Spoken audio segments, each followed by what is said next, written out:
Okay, talking about muscle wasting, it's very complex.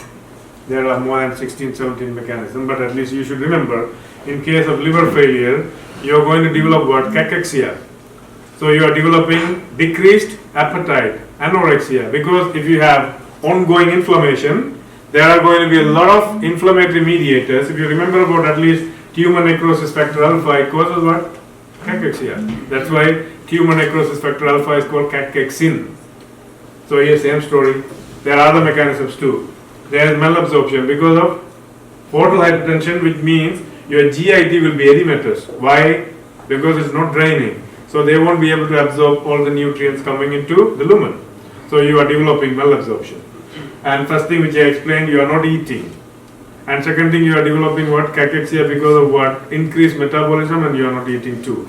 Another one issue which is going to happen over here, you have increased ammonia and other interleukins and tumor necrosis factor alpha, we call them as inflammatory mediators, or like cytokine. They work in the muscle, they increase the catabolism.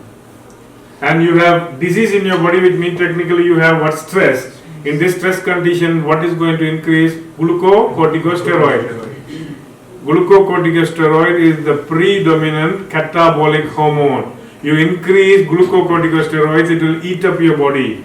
What will increase? Proteolysis increases. Who usually opposes? Insulin will be opposing. But once you have too much of glucocorticosteroids, it's going to eat up your body. So proteolysis increases. So that is also causing muscle wasting.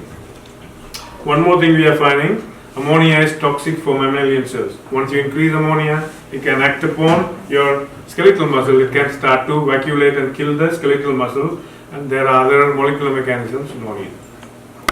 Okay, there's something called myostatin, which is stopping the growth of muscles. Usually it is not produced too much, but we are finding one thing, once you have cirrhosis, somehow ammonia is increasing the expression of myostatin. We don't know how. So totally what is happening? Eventually it is eating up your muscle.